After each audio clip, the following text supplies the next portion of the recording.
Continuemos con el avance de la neurología y vamos a ver en el tema 3 las crisis convulsivas. Hemos visto que una convulsión va a ser esos movimientos anormales producidos por la actividad hipersincrónica en la corteza cerebral. Cuando se da esto en repetidas ocasiones, se denomina crisis convulsivas. Nosotros denominamos también al conjunto de fenómenos motores y no motores producidos, como les había mencionado, por esta actividad normal en la corteza cerebral. Ahora, para acordarnos, para tener una idea clara y que sea fácil acordarnos, la vamos a dividir en crisis, ya sean parciales, ya sean simples, ¿ya? O sea, limitadas a un área de la corteza cerebral, generalizadas, donde la crisis se va a producir por esa actividad hipersincrónica que se propaga a ambos hemisferios cerebrales, y las no clasificables, que tenemos las convulsiones neonatales y los espasmos infantiles. Ahora, ¿qué tenemos que acordarnos de las parciales o simples, o focales, o sea, limitadas al área del sistema nervioso central? Que pueden ser, las crisis parciales simples, o puede ser una crisis compleja, ya las vamos a ir viendo en un momento, pero quiero que se acuerden así, una crisis parcial simple, una crisis parcial compleja, o una simple que se está generalizando. Ahora, las vamos a definir en un instante. Las generalizadas, más que todo nosotros vamos a ver a los fenómenos de ausencia, también llamado pequeño mal, petit mal, o a las tónico-clónicas generalizadas o gran mal, ¿no? Vamos viendo. Antes de tocar cada uno de este desglose, veamos la etiología principal de acuerdo al grupo de edades, los que desencadenan las crisis convulsivas. En los neonatos generalmente se da por hipoxia neonatal. En pacientes lactantes y niños generalmente se van a dar por crisis febriles y en segundo lugar por las infecciones. En los adolescentes, estamos hablando de los 12 a 18 años, se da por traumatismos e infecciones. Lo más importante, los traumatismos. En los jóvenes de 18 a 35 años, generalmente secundario traumatismos, también principalmente, pero tenemos que tomar en cuenta el uso de drogas. Y en adultos de 30 a 50 años, tenemos que pensar, de los 35 a 50 años, antes de los 50 años, tumores, y después de los 50 años, el ictus. Vamos viendo. Dentro de las crisis focales, o sea que afectan solamente a un área estricta del sistema nervioso central, tenemos las parciales simples, como habíamos mencionado. Estas no van a presentar alteración de la conciencia, tenemos que acordarnos por eso, o sea, no está afectando a todo el sistema nervioso central, no presentan alteración de la conciencia, tienen movimientos involuntarios por el área del córtex que está afectando, puede ser parpadeo, movimiento solamente de un par de dedos, qué sé yo, hasta los automatismos que tenemos, ¿no? Estas crisis parciales motoras pueden existir luego de que se ha producido esta crisis parcial simple, cansancio en uno de los miembros. Eso se llama parálisis de Todd.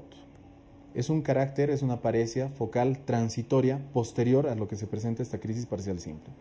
Acordarnos, crisis parcial simple, solamente un pequeño área del sistema nervioso central que se está afectando, no presenta alteración de la conciencia y que luego de que existe esta crisis puede haber cansancio o paresia en un miembro, que es lo que es la parálisis de Todd, ¿no? Ahora, puede haber crisis parciales, pero que sean complejas. ¿Qué quiere decir?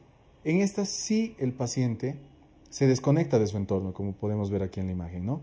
Hay una desconexión del medio. Queda con la mirada perdida, puede existir automatismos como ser chupeteo, masticación, babeo, etc. Y posterior a la crisis, el paciente está confundido. Entonces, volvamos a comparar.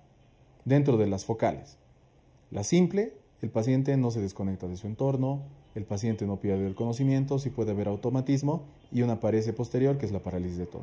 En la compleja, el paciente sí se desconecta de su entorno, queda con la mirada perdida, hay automatismos como ser chupeteo más que todo y masticación, y el paciente luego de que tiene la crisis, pues está confundido. ¿Ya? Ahora, dentro de las generalizadas, o sea, ya no las que afectan solamente un área del sistema nervioso central, sino que afectan a los dos hemisferios del sistema nervioso central, tenemos que acordarnos sobre todo las de tipo gran mal o las tónico-clónicas, porque es las que nosotros más vemos, ¿no? Inclusive estamos caminando por la calle y podemos ver pacientes muchas veces nosotros con este tipo de crisis. Se van a caracterizar, le vamos a nombrar cada una de las fases, por la prodrómica, la tónica, la clónica y el estado postcrítico. El estado prodrómico, los pacientes, ellos te van a relatar en consulta. O sea, han sentido que estaban hablando y que las palabras se les salían por los oídos, te dicen muchas veces. O que han empezado a sentirse cansados, o que han sentido que el corazón les latía más fuerte. Generalmente no hay síntomas específicos, no hay auras específicas o síntomas prodrómicos específicos, pero en cada paciente ellos relatan y ya saben lo que sienten antes de tener esta crisis generalizada o la enfermedad de gran mal. Luego de eso viene la fase tónica, el paciente pierde el conocimiento, está cianótico, se desvanece, hay gran contracción muscular. En la fase clónica continúa esta contracción muscular, pero se caracteriza más por esa respiración estertorosa, el paciente empieza a babear, incluso se va a morder la lengua. Y luego de eso hay un estado poscrítico, en la cual el paciente no recuerda gran parte de la crisis, el paciente está confundido y refiere más que todo cefalea y mialgias, ¿no? Vamos viendo. Pasando a otra, vamos a ir a la de pequeño mal, que son las crisis de ausencias. ¿De qué se van a caracterizar? Es fácil confundirla esta. ¿Hay una desconexión rápida del medio como en la parcial compleja que habíamos visto hace un momento? Sí. Pero lo distinto es que esta dura un par de segundos.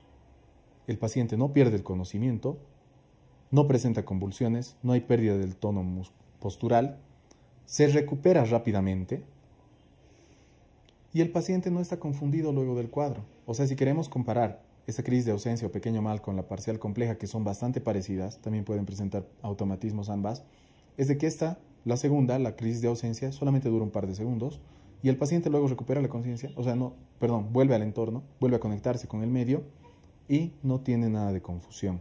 Y son típicas de la infancia. Como hemos podido ver, hemos catalogado lo más importante, la etiología más importante de crisis convulsivas, y tenemos que siempre comparar nosotros, tanto las focales como las generalizadas, ¿no? Nos veremos en un segundo o en un siguiente tema de neurología.